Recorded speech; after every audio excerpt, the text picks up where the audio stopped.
오늘도 아브라함의 이야기를 계속 이어가겠고, 지난 시간에 했던 말씀 그 뒷부분을 다시 좀 보충하면서 오늘 말씀 이어가겠습니다. 아브라함이 하나님을 기쁘시게 함으로 하나님이 그에게 나타나 말씀하시니까 아브라함이 기쁨과 감사함으로 그 말씀을 듣는 것보다는 좀 섭섭한 마음도 있고, 그리고 원망의 투로 하나님께 대답을 했습니다. 그 이유가 뭔지 우리 지난주에 살폈는데, 아브라함의 생각은 하나님이 지금까지 자기에게 약속해 주어서 그 약속 믿고 가나안 땅에 와서 약 한 5년 이상 흘렀는데 아직까지 자식을 낳지 못하니까 이제 그가 실망이 됐고, 나이가 이제 80이 넘었으니까 불가능할 것이다 생각해서 하나님 앞에 그렇게 답변을 드렸습니다. 그랬더니 하나님이 아브라함을 데리시고 그에게 말씀하기를 내 몸에서 날 자가 내 상속자가 되게 하겠다. 그러시고 하늘의 별을 보이시면서 그에게 믿음을 갖게 하고, 그 믿음을 가지니까 하나님이 그 믿음을 참 기뻐하셔서 그가 완전한 의인이라고 인칭받는 의롭다함을 얻게 합니다. 그리고 이어서 아브라함에게 하나님이 한 말씀을 더 하시는데, 그것이 7절의 말씀입니다. 나는 이 땅을 내게 주어 소유를 삼게 하려고 너를 갈대아인의 우르에서 이끌어낸 여호와다. 다시 말하면 내가 자식을 줄 거다, 그거 믿었느냐? 그런데 그것뿐 아니라 내가 너에게 약속한 게 또 있지 않느냐? 그것은 이 땅을 주어서 내 자손 대대로 이 땅에 살게 하겠다고 하는 약속, 이걸 이루기 위해서 너를 갈대아 우르에서 불러서 이곳에 오게 했다. 그리고 여호와 반드시 그 약속을 지키는 분이 나다 하고 하나님이 말씀을 하니까 아브라함이 대답이 내가 이 땅을 소유로 받을 것을 무엇으로 알리까? 이렇게 대답을 합니다. 아니, 지금 그를 데리고 가서 하늘의 별을 보여주면서 내가 창조주다, 그런데 너 나이 먹었다고 자식 못 난다고 하는데 내가 역사하면 그것 하나 못 하겠느냐? 믿느냐? 예, 그랬는데 내가 이 땅을 너에게 주어서 대대로 누리게 하기 위해서 불러냈다 그러니까 그걸 어떻게 내가 압니까? 어떻게 믿습니까? 이렇게 대답하고 있다는 거예요. 근데 지금 그 말을 할 때에는 하나님이 의롭다고 여겨서 그에게 너 의로와, 내가 완전한 의인으로 여겨주어서 그를 천국의 자녀 삼아주고 낳는데 지금 이렇게 대답하는 거예요. 그러니까 하나님이 그에게 그래, 그러면 재물을 준비하라. 그리고 그에게 재물을 준비하게 하니까 아브라함이 그걸 준비해서 쪼갭니다. 지난 시간에 말씀드린 대로 이것은 재물을 쪼개서 그 재물 사이로 서로 지나가게 해서 이 약속은 반드시 이루는 거다, 아니면 어기면 죽는 거다, 이 재물처럼 쪼개서 죽음으로 약속을 하는 거다, 그런 의미예요. 그런데 이게 당시에 그 사회에 유행했던 관습뿐 아니라 성경에 실제로 존재합니다. 하나님도 하신 거예요. 에레미야 34장 띄우세요. 읽겠습니다. 18절 시작. 송아지를 둘로 쪼개고 그 두 조각 사이로 지나매 내 앞에 언약을 맺었으나 그 말을 시행하지 아니하여 내 계약을 어긴 그들을, 하나님이 징벌을 하셔서 너 우리하고 언약하지 않았느냐, 쪼개놓고 생명 걸고 언약했는데 이게 뭐냐, 하나님 말씀하시는 거예요. 이렇게 언약하기 위해서 재물을 준비하게 했는데, 이런 용도로만 쓰는 재물이라면 송아지 한 마리면 돼요. 근데 주님이 지금 그에게 요구한 것은 3년 된 암소, 3년 된 암염소, 수양, 산비둘기, 이것들을 요구해요. 이건 또 다른 영적인 의미가 있습니다. 이 부분은 뒤에서 조금 더 제가 다시 한번 언급을 하겠습니다. 이걸 준비하게 하고, 그리고서 이제 아브라함이 기다리고 있는데 그때에 11절 설계가 그 사체 위에 내릴 때 아브라함이 쫓습니다. 다시 말하면 하나님이 준비하라고 해서 그 재물을 준비해서 쪼개놨더니 하늘에서 설계가 그걸 보고는 계속해서 그 재물을 가져가기 위해서, 뺏어가기 위해서 자꾸 임하더라는 거예요. 그러니까 아브라함이 그걸 계속 쫓았는데, 계속 쫓았어요. 계속. 거기까지가 12장 2절까지의 말씀인데, 조금 더 보충하는 그런 말씀, 좀 또 하나님 우리에게 어떤 교훈을 주시는지 좀 생각하겠습니다. 첫째, 하나님이 주신 교훈 첫째는 성도가 하나님의 말씀을 믿으면 그걸 통해서 하나님이 의로 여겨서 구원을 주셔요. 진짜 내 행위는 완전하지 않는데 하나님이 나를 믿었다고, 하나님을 믿었다고 우리를 의롭게 여겨서 천국 백성 삼아주셔요. 그런데 그것이 완전하지 않는 참 불완전한 것임에도 불구하고 그런다고 제가 지난 시간에 말씀을 드렸어요. 그런데 그래서 하나님의 자녀가 됐는데 그렇게 하나님의 말씀을 완전히 신뢰하지 못하고 그걸 의심하는 마음을 가지면 마귀가 틈탄다는 거예요. 지금 아브라함이 재물을 왜 준비했느냐? 하나님 요구지요. 근데 왜 요구하셨느냐? 못 믿으니까 내가 확신하기 위해서 너 재물 갖다가 준비해 놔라. 그랬더니 설계가 즉시로 날아와서 그걸 탐냅니다. 여기 설계는 마귀를 상징합니다.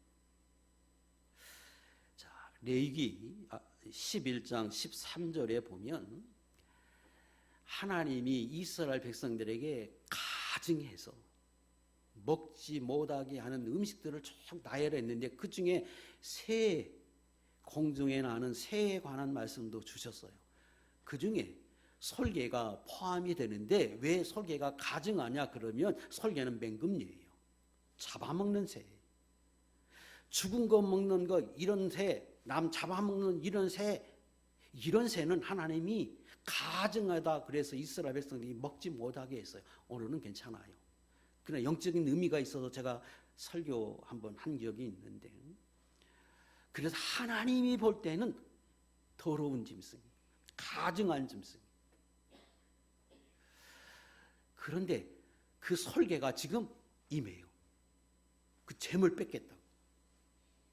누가복음 8장 5절에 보면 예수님께서 씨 뿌리는 비유를 말씀해 주셨는데 세상에 있는 수많은 사람들의 마음을 정리하면 네 가지의 마음으로 정리할 수 있다. 하나는 길가 같은 사람이 있고, 하나는 돌바설가 같은 마음을 가진 사람이 있고, 하나는 가시밭길 밭 같은 마음을 가진 사람이 있고, 하나는 좋은 옥토바 같은 마음을 지닌 사람이 있다. 그 중에 첫 번째 말씀하신 게 이 길가 같은 마음인데 아주 사람이 다녀서 단단한 강박한 마음을 가진 사람을 지칭하는 겁니다. 거기에 하나님의 씨, 생명, 말씀이 전해지면 그 말씀이 그 안에서 이 뿌리를 내려야 하는데 워낙 마음이 강팍해서 하나님의 말씀이 뿌려져도 그것이 뿌리를 내리지 못한다. 그러면 조금 지나면 공중에 새가 와서 먹어버린다. 이렇게 비유하셨는데 제자들이 이게 무슨 말씀인지 몰라서 여쭈니까 대답해 주세요. 그게 12절에 설명하지요. 길가에 있다는 것은 말씀을 들은 자니 이에 마귀가 가서 그들이 믿어 구원을 얻지 못하게 하려고 말씀을 그 마음에서 빼앗는 것이라. 씨를 말씀에 비유했고, 그리고 그 씨를 와서 먹는 새를 마귀에 비유했어요. 일반적으로 항상 그런 건 아닌데 성경에서 새는 일반적으로 마귀를 상징해요. 다시 말하면 분명히 우리가 예수님을 믿었는데 그 믿음이 완전하지 않아요. 저나 여러분이나. 그럼에도 불구하고 진짜 믿으면 어느 정도 또 하나님이 볼 때 절대적인 않지만 믿음으로 인정받으며 구원을 얻어요. 그런데 이 말씀이 하나님의 말씀으로 들어서 우리가 아는데 때때로 이걸 믿지 못하고 하나님을 불신하는 마음을 가지면 우리 안에 이 마귀가 그 우리의 마음을 보고 우리가 그렇게 의심을 품는 순간에 원망하는 마음을 갖는 순간에 마귀가 그 틈을 타서 재물을 빼앗는 것처럼 우리의 의를 빼앗으려고 한다. 즉각적이에요, 이거는. 왜? 마귀는 영물이거든요. 그래서 마귀가 재물을 빼앗아 가려 했어요. 자, 하나님이 지금 요구한 것은 재물을 요구했어요. 왜? 제사하는 용도의 재물이고 맹세하기 위한 재물인데 오늘 저와 여러분들에게도 하나님이 요구하잖아요. 예배해 드려라. 주일날 와서 하나님을 섬겨라. 그리고 그걸 여러분이 받으셔요. 옛날 제사를 드리면 향기로 드려지고 하나님 받으신 것처럼 저와 여러분이 헌신하는 이 모든 것 다 받으셔요. 우리가 마음을 하나님을 사랑하는 것도 받으시고 여러분이 이렇게 와서 시간을 드리는 거 받으시고 예물도 받으시고 여러분이 사람 앞에서 선을 행하는 거 다 하나님이 받으셔요. 그게 오늘날 재물과 같은 것인데 마귀는 우리가 그 연약함을 보고 틈타가지고 우리의 재물을 더럽히려고 해요.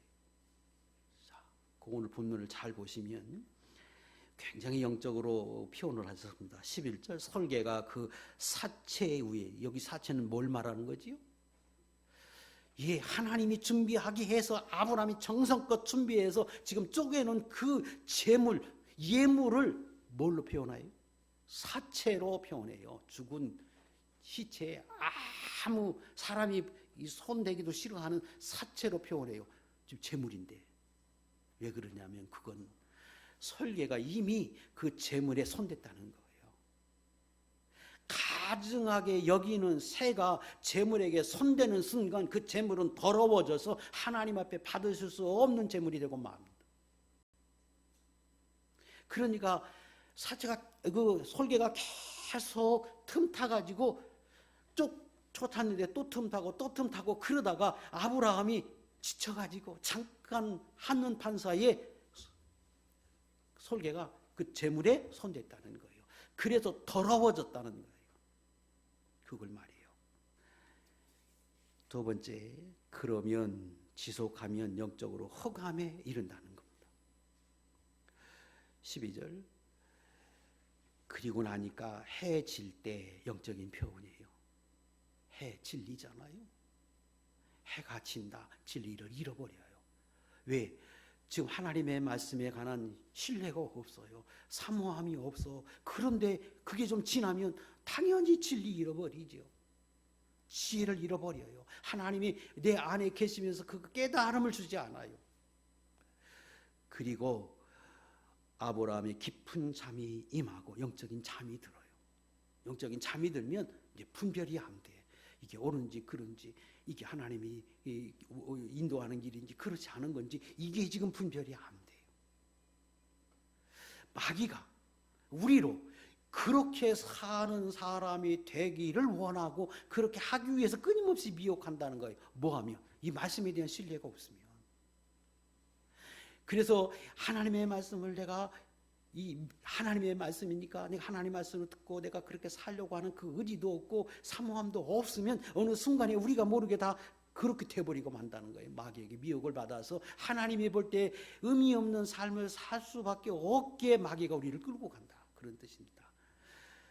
자, 이사야 29장 13절 이하의 말씀도 우리가 여러 번 찾았는데 그들이 나를 경외하면 사람의 계명으로 이 말씀을 하나님의 말씀이 아니라 사람의 계명으로 그저 세상의 어떤 좋은 책 정도로 명언 정도로 여기고 이 말씀을 들으면 그냥 흘러듣고 이렇게 여기면 가르침을 받았을 뿐이라 그러므로 내가 이 백성의 기이한 일 곧 기이하고 가장 기이한 일을 다시 행하리니 그들 중에서 지혜자의 지혜가 없어지고 명철자의 청명이 가려워져 해가 져버려요.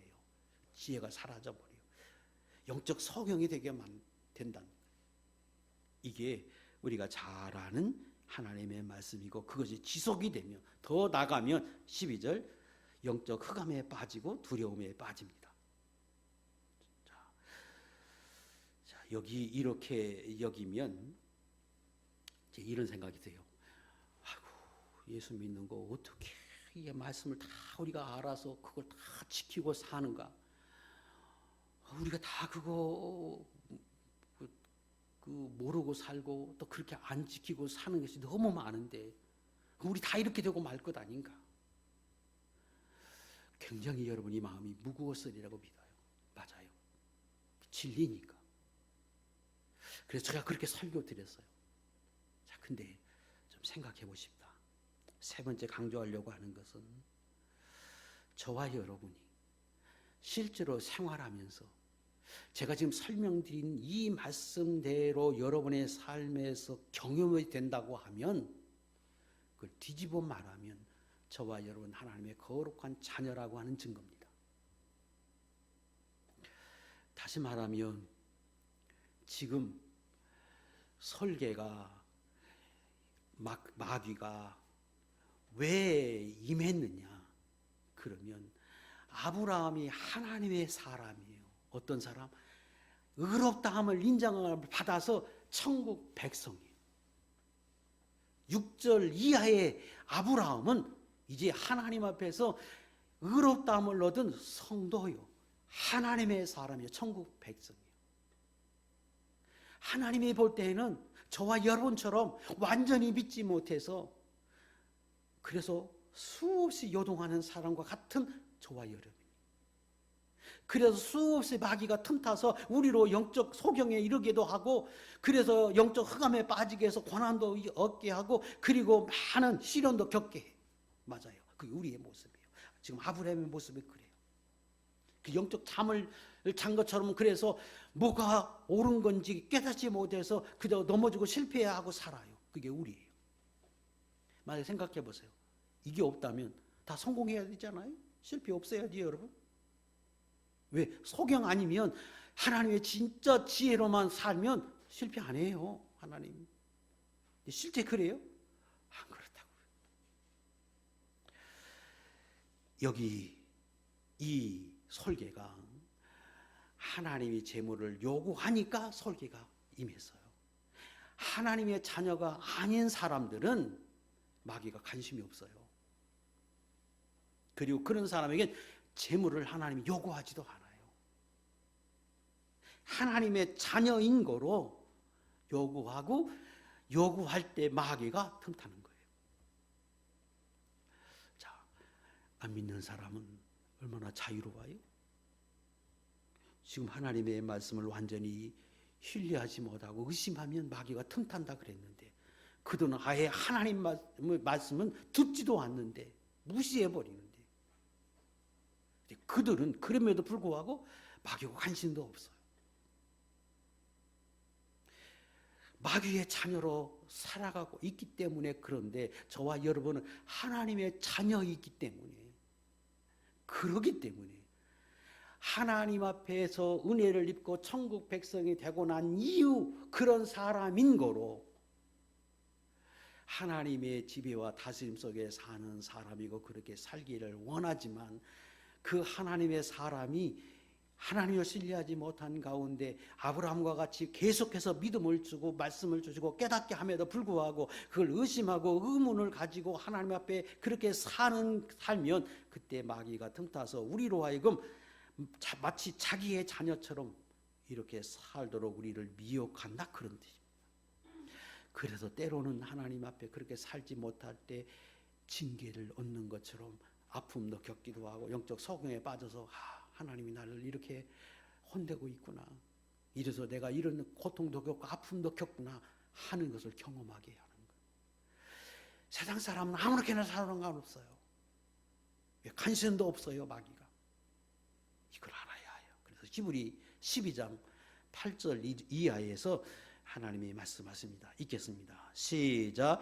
징계는 다 받는 것이오늘 너희에게 없으면 사생자요 친아들이 아니니라. 또 우리 육신의 아버지가 우리를 징계하여도 공경하였거늘 하물며 모든 영의 아버지께 더욱 복종하며 살려 하지 않겠느냐. 아브라함에게 설계가 임하는 것은 성도에게 마귀가 미혹해서 우리로 영적 소경이 되게 하고, 때로는 하나님이 받으실 수 없는 그런 재물이 되게 해서, 때로는 그것 때문에 시련도 겪고 아픔도 겪고, 때로는 매를 맞는 것과 같은 그런 시련이 있다고 해도 그건 하나님 사랑하기 때문에 하나님 앞에서 그런 것을 얻는 거고, 하나님 그걸 통해서 우리로 하여금 너는 하나님의 자녀야, 너는 그렇게 살면 안 돼, 너는 천국 백성이야, 너는 하나님의 주신 복을 받아야 한다고 하는 걸 알게 하기 위한 것이라, 그런 뜻이에요. 그러므로 의미가 있는 거예요. 여기서 사람들이 속기 쉽겠지요. 예수 믿으면 복 받는다고 하는데, 편안하다고 하는데, 내 삶을 보니까 안 그런 것 같다. 조금만 잘못하면 예전엔 괜찮은데 지금은 마음에 가책도 있고, 또 하나님이 직접적 알게 하는 것 같기도 하고, 그래서 사람들이 예수 안 믿는 게 훨씬 더 편하다고 생각해. 아니요, 맞아요, 그거. 그런데 기억하세요. 마귀의 자녀라 그래요. 천국 자녀가 아니기 때문에 그런 거예요. 저와 여러분은 하나님의 지극히 사랑함을 입은 자녀들, 하나님의 간섭 속에 살아가는 자녀들은 더 긴밀하게 간섭하시고 깨닫게 하고 알게 하신다. 궁극적인 목적은 뭐다? 진정한 복을 받고 천국 백성으로 살아가게 하기 위한 목적이 있어서 하나님이 그 마귀의 임함도 허락하고 그런 아픔도 때로는 주신다 하는 겁니다. 그래서 예레미야 3장 32절, 그가 비록 근심하게 하시나 그의 풍부한 인자하심에 따라 긍휼히 여기실 것임이라. 주께서 인생으로 고생하며 하시며 근심하게 하시면 본심이 아니시로다. 저와 여러분이 내가 참 연약함에도 불구하고, 예수 믿는다고 하는데도 불구하고 때때로 아브라함처럼 이렇게 의심하고 의문을 품고, 또 하나님이 주신 복을 받음에도 불구하고 내가 원망하고, 그러나 내가 하나님의 자녀인 거로, 그럼에도 하나님이 나를 사랑하시고 그럴 때마다 나를 밖으로 데리고 가서 믿음을 견고하게 하신 것처럼 내게 믿음을 주시고, 그러면서 끊임없이 우리에게 역사하시고, 그때 또 때때로 하나님이 혼돈내시고, 너는 그러지 마라 하고 말씀하시면 나를 사랑하십니다. 내가 천국 백성이기 때문에 그렇다. 내 안에 주님이 계시고 내가 영원한 천국에 들어가 살아야 할 사람인 거로 그렇게 함을 깨달아서 마귀에게 속지 마시고 하나님 앞에 거룩한 제물로서 깨끗하고 거룩한 삶을 살도록 날마다 좀 거룩해지는 삶을 살아, 그래서 하나님 앞에 받으실 만한 제물이 되는 거룩한 종들이 될 수 있기를 주의 이름으로 축복합니다. 13절 이하의 말씀입니다. 하나님께서 아브라함에게, 지금 깊이 영적으로 잠든 그에게, 흑암을 만났던 그에게 하나님이 나타나셔서 다시 말씀하십니다.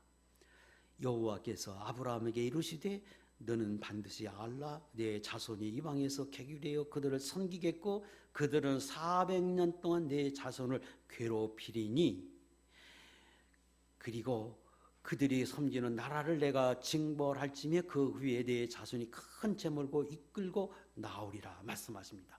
그리고 아브라함에게 이 말을 들을 때 굉장히 근심하고 걱정되는 걸 아시고, 너는 장수하다가 평안히 조상에게로 돌아갈 장사될 것이라고 말씀하시면서 다시금 또 안심을 시켜줍니다. 너는 내 자손이 4대 만에 이 땅으로 돌아오리니 이는 아모리 족속의 죄악이 아직 차지 아니하였음이라 하시고, 그리고 아브라함이 쪼갰던 그 재물 위에로 하나님이 직접 횃불로 지나가심으로 그 언약을 체결해 주셨습니다. 자, 여기서 하나님이 나타나 말씀하심이 뭘 의미하는지 굉장히 어려운 말씀입니다. 고민 끝에 그래도 증거해야 된다 생각해서 제가 여러분들에게 좀 어떻게 하면 좀 쉽게라도 좀 전해보도록 하겠습니다. 이 상당히 어려운 부분입니다. 예수 믿는 사람 분명히 하나님의 자녀예요. 그런데 하나님의 자녀로서 때때로 우리가 영적 흑암을 만나요. 그래서 하나님의 의심을 갖고 그리고 영적 흑암에 빠지면 그 다음에 하나님이 말씀하고 싶어 하는 것은 반드시 그러면 세상의 종이 되어 살 수 있다는 거예요. 누구로? 하나님의 자녀임에도 불구하고. 자, 세상의 종이 된다, 마귀의 종이 된다, 그런 뜻인데 물읍시다. 세상의 종이 되는 것 싫어요, 좋아요? 싫지요. 그런데 예수 믿는 사람은 하나님의 자녀로 하나님의 종으로 살아가지만 세상에 그렇지 않은 모든 사람은 마귀의 종이에요. 그래서 내가 영적 흑암을 만난다 그러면 그렇게 살면 반드시 세상의 종이 된다 그럴 때에 그 말을 다른 말로 하면 내가 그렇게 살면 너도 세상 사람과 같은 분류의 사람처럼 살 수 있다. 몸에도 불구하고 예수 믿는 사람임에도 불구하고 그런 뜻이에요. 이걸 뒤집어 말하면 분명히 예수 믿는 사람 하나의 자녀이니까 하나님의 자녀로서 이 땅에 복을 받고 특별한 은혜를 누리면서 생명 있는 삶을 살아야 하는데 영적 흑암을 만난 것처럼 내가 하나님 앞에서 그렇게 살면 마귀에게 미혹을 받고 그로 인하여 내가 흑암을 만나서 너도 세상 사람과 같은 모습으로 살아갈 수 있다. 그렇게 지금 말씀하시는 거예요. 그래서 어찌 보면 세상의 종이 된다가 이렇게 얘기하니까 예수 믿으면 굉장히 안 좋은 것만 있는 것처럼 여겨지는데 그 말을 쉽게 설명하면 하나님의 자녀로서의 특권을 누리지 못하고 너도 예수 믿음에도 불구하고 이 땅에 사는 동안에는 세상 사람과 같은 모습으로 살 수 있다. 이렇게 말씀하는 겁니다. 자, 여기 종이 된다 하는 말은 자유가 없다는 거예요. 종은 자유 없잖아요. 또 스스로 벗어날 수 없는 게 종입니다. 종이 자기가 벗어나고 싶다고 도망간다고 종의 신분을 벗어요? 못 벗어나잖아요. 그리고 종은 자기의 소유가 없어요.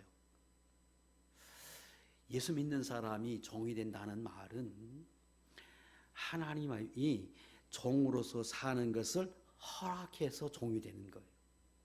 그래서 하나님이 벗겨주진 않는 한 종의 신분에서 벗어날 수 없는 것처럼 마치 하나님의 자녀로서의 특권이 있는 삶, 그런 삶이 되지 못하고 마치 세상에 붙들린 것처럼 어디에 붙들린 것처럼 자기 의지하고 상관없는 삶을 살고 그리고 하나님 앞에는 아무 의미 없는 삶을 살 수 있다. 그런 뜻이에요.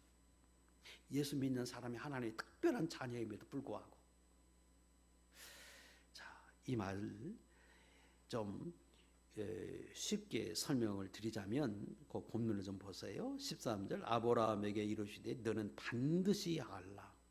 반드시 알라. 그 말은 이건 반드시 이런 원리에 의해서 종이 될 수밖에 없다. 반드시 그렇다. 이렇게 설명합니다. 뭘 못하면 하나님의 말씀을 믿지 못하고 신뢰하지 못하면 마귀에게 미혹을 받고 미혹을 받아서 하나님 말씀에 어긋나서 내가 지속된 삶을 그렇게 살면 반드시 세상의 종이 된다. 자, 아브라함 이야기를 좀 다시 좀 해보겠습니다. 이 말이 뭘 의미하는지. 지금 아브라함이 자식 못 난다고 하는 것, 그것 때문에 하나님이 약속함에도 좀 의심했어요. 하나님이 별을 별고 알려줬어요. 확신시켜줬어요. 그랬더니 믿었어요. 그래서 의로 여겼어요. 그랬더니 16장 1절 2절 눈으로 보세요.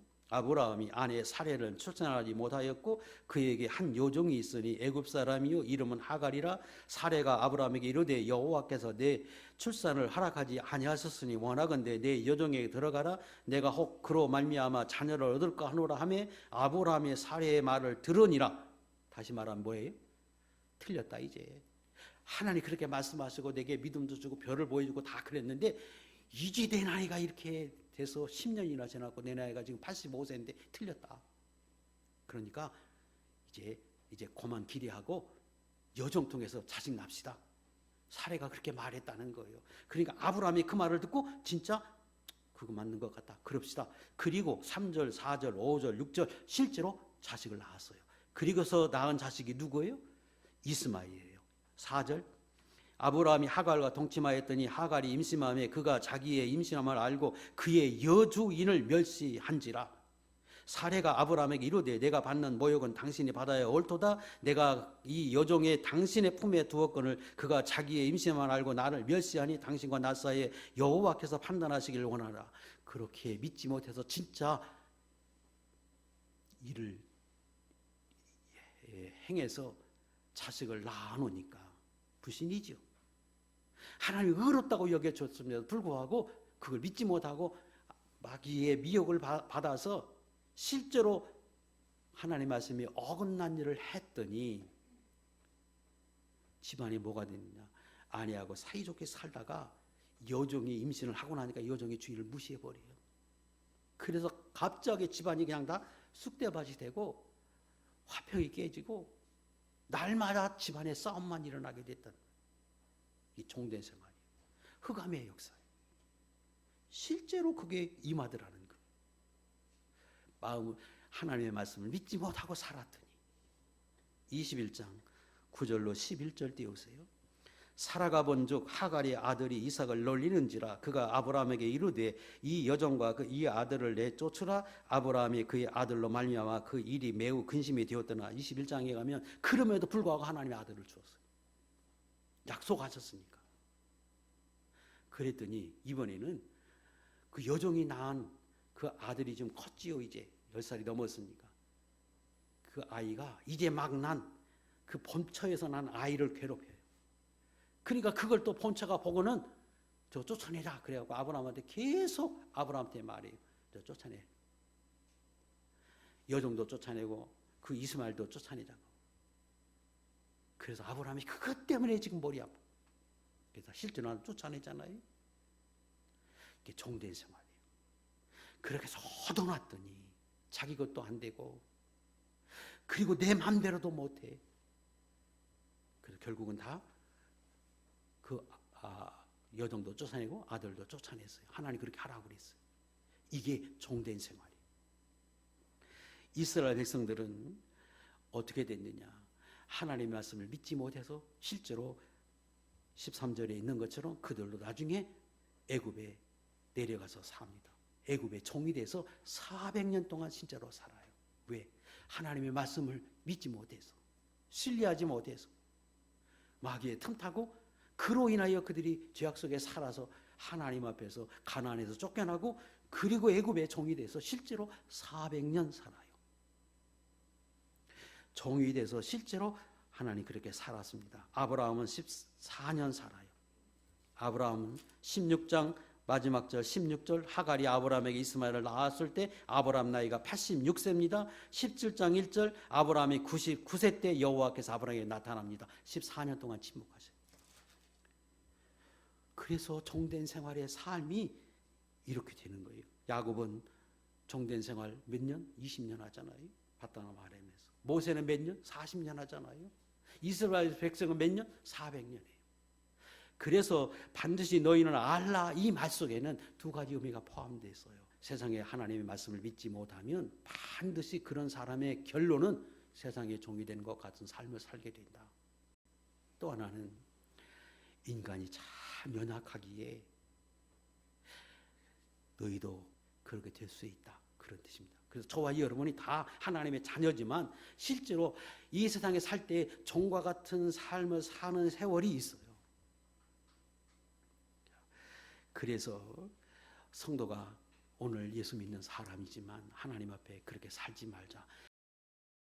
두 번째 14절 이하에 그들이 섬기는 나라를 내가 징벌할지니 그 후에 내 자손이 큰 재물을 이끌고 나오리라. 그런데 하나님이 반드시 또 회복시켜 주신다는 거예요. 자, 잘 보세요. 14절을 보면 그들이 섬기는 나라를 내가 누가 해방시켜 주느냐, 누가 회복시켜 주느냐, 내가 하나님이. 어떻게?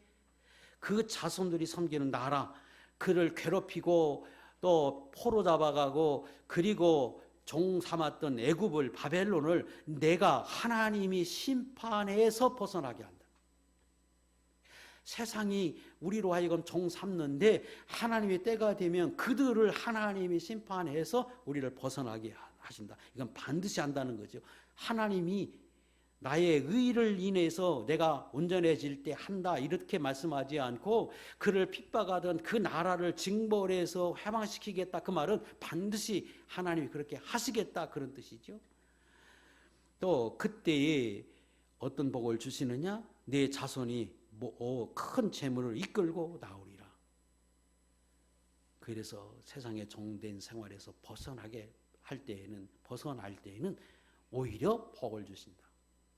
그래서 하나님의 말씀이 이 말씀 속에서 진정한 우리 종이 돼서 때때로 살아갈 수밖에 없는 이 인간의 연약함이지만 그러나 그 인간이 세상의 종이 되는 그것이 하나님의 목적이 아니라 그 속에서 우리로 하여금 하나님의 사람이 다시 되게 하고 더 믿음의 사람이 되게 하고 이게 옳지 못하다고 하는 걸 깨달아서 하나님을 바라보는 사람이 되게 해서 궁극적으로는 거기에 벗어나는 날 하나님이 그들을 징계해서 벗어나게 하실 때에 오히려 복을 받게 하신다.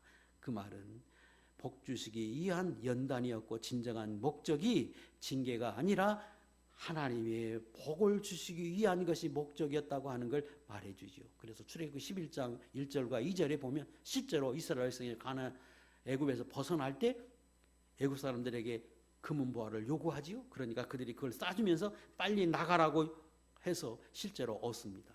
바벨론 포로에서 돌아올 때도 하나님이 바벨론에서 재물을 얻게 하고 금은보화를 가지고 나오도록 하나님 만들어 주십니다.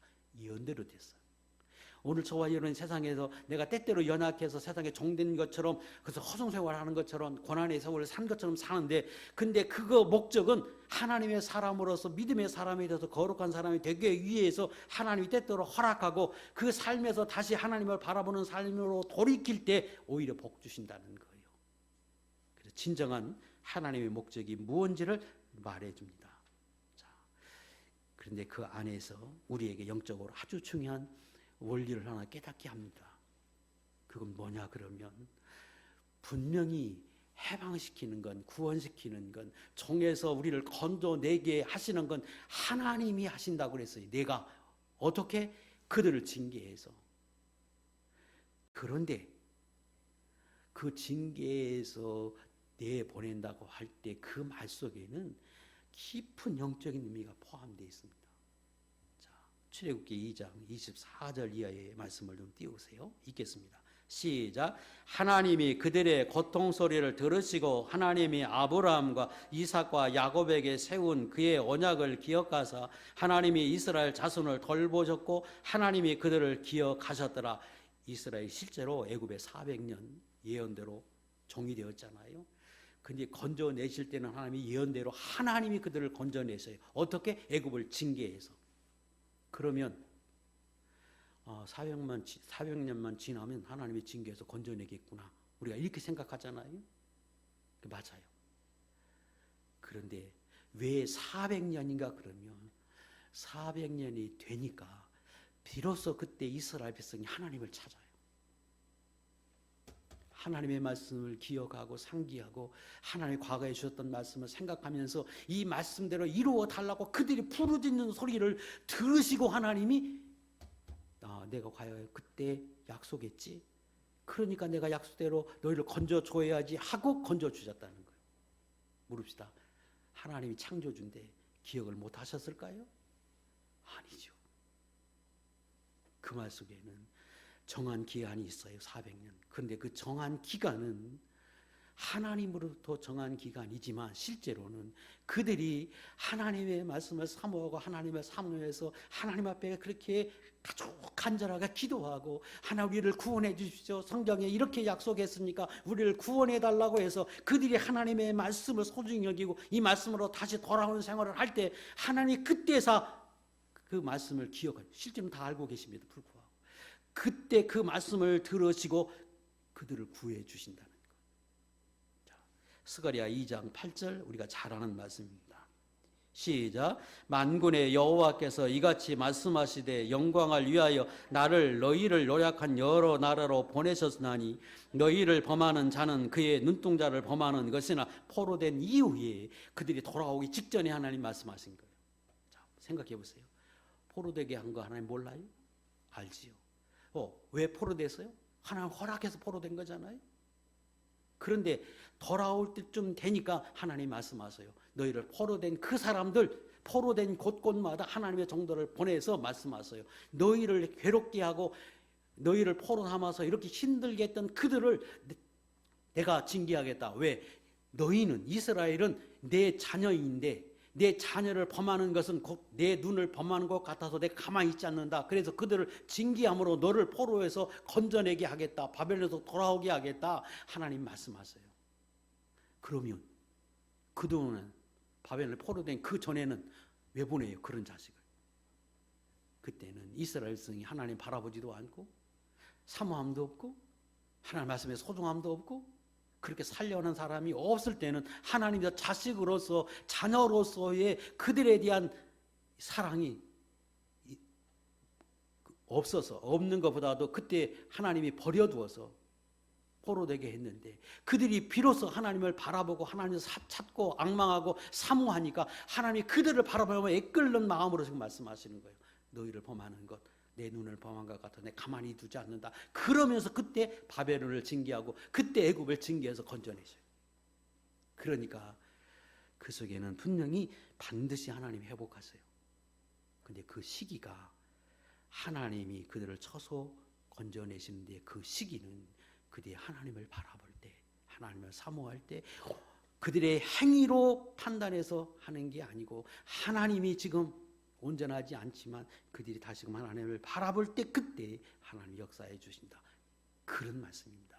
굉장히 깊이가 있는 말씀이죠.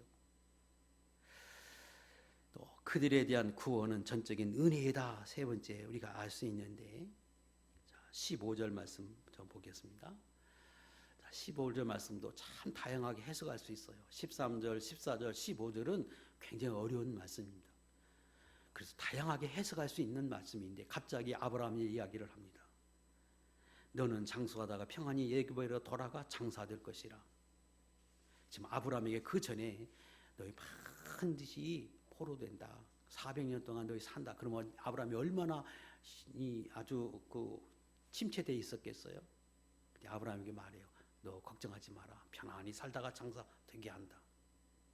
그런데 지금 이 이후에 아브라함이 어떻게 해요?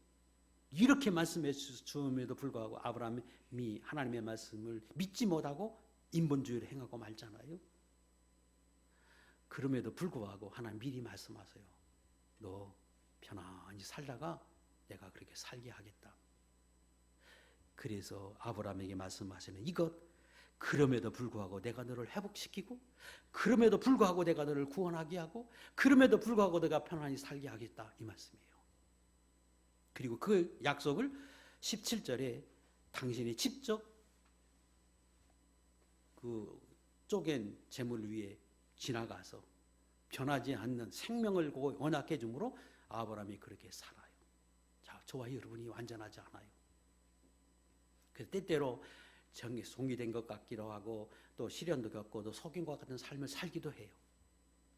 그러나 하나님이 반드시 회복시킨다는 거예요. 언제? 저와 여러분이 다시금 하나님을 바라보고 하나님을 사모하고 하나님 앞에 나아갈 때 우리의 의의로 완전하지 않음에도 불구하고 그것을 바라보고 그때 다시금 은혜 주고 회복시키겠다고 하는 말씀을 지금 하고 계십니다. 그래서 저와 여러분 오늘도 사는 거예요. 그래서 오늘도 우리가 편안히 살고 은혜를 누리고 살고 복을 받고 살아요. 완전하지 않음에도 불구하고 때때로 넘어짐에도 불구하고 하나님이 이런 언약의 근거에서 오늘 우리가 살아요. 그리고 이것은 우리의 언약이 돼서 천국에 들어가게 하나님이 보장해 주신 언약이고 우리가 이로 인해서 연약함에도 불구하고 복을 받고 은혜 있는 삶을 살게 해요. 아브라함처럼 이 위에 우리가 넘어지고 쓰러진다고 할지라도 하나님이 그것을 또 다시금 이렇게 세워서 궁극적으로 아브라함이 되게 하고 편안한 삶을 살게 하는 것처럼 우리도 그렇게 하신다.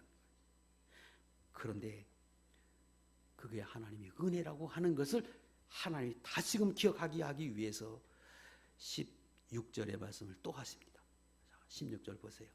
내 자손은 4대 만에 이 땅으로 돌아오리니 이는 아모리 족속의 제약이 아직 가득 차지 아니함이니라 하시더니 돌아온다는 말씀 그 앞에 좀 하셨잖아요. 다시금 돌아오게 하신다는 거예요. 그리고 왜 돌아오느냐? 너희가 완전한 의를 행해서 내가 너희를 보고 돌아오게 한다, 그 말이 아니라 거기 너희가 들어가야 할 땅, 가나안 땅에 있는 그 사람들이 너무 악을 행해서 내가 그들을 징계해서 그들을 쫓아내고 그 자리에 너희에게 주어서 너희로 하여금 그 가나안 땅을 차지하게 하겠다, 이 말씀을 하세요. 자, 그 앞의 말씀과 그 이후의 말씀을 종합해 보면 그런 거지요. 내가 반드시 회복은 시킨다. 내가 약속하마. 그런데 알라, 그거 너희의 의로 인해서 받는 게 아니라 거기에 살고 있던 사람이 악해서 그들을 쫓아내고 그들을 징벌하고 대신 너희를 그 땅에 들이게 한 거야. 뭘 말하고 싶은 거예요? 내가 그럼에도 불구하고 편안히 살고 은혜를 누리고 살고 복을 누리고 살고 그럼에도 불구하고 천국에 가게 하고 이렇게 하거든. 그게 너희의 의라고 생각하지 말고, 그래서 내가 하나님이 이런 복을 줬다고 생각하지 말고 이것도 하나님의 은혜로 주신 것이다, 이걸 기억하라는 겁니다. 신명기 9장 4절. 네 하나님 여호와께서 그들을 내 앞에서 쫓아내신 후에 내가 심중에 이르기를 내 공의로움으로 말미암아 여호와께서 나를 이 땅으로 인도하여 들여서 그것을 차지하게 하셨다 하지 말라. 이 민족들이 악함으로 말미암아 여호와께서 그들을 내 앞에서 쫓아내심이니라. 여러분께 살 때 완전하지 않음에도 불구하고 복을 받고 은혜를 입어요. 그런데 그 은혜를 주실 때 여러분의 의의가 없어서 아무것도 아님에도 불구하고 주느냐? 아니잖아요. 여기 있는 것처럼 사모하고 다시 하나님 앞에서 그렇게 살아보려고 하고 그러면 그걸 근거로 해서 주긴 해. 그런데 그때에 우리 마음속에서 내가 이렇게 했더니 하나님 나를 주었다, 이렇게만 생각하지 말라는 거예요. 하나님이 내가 하나를 행했는데 다섯으로 인정해서 준 것이고, 다섯은 하나님이 사랑해서 그 사람들을 징계해서 준 것 같이 거저 얻게 하셔서 내가 하나를 행해서 열을 얻은 것이지, 내가 완전한 열을 행함으로 의롭게 삶으로 열을 주셨다고 생각하지 말라, 이 말씀을 지금 이렇게 하고 계신 거예요. 그래서 저와 여러분이 완전하지 않음에도 불구하고 천국에 가요.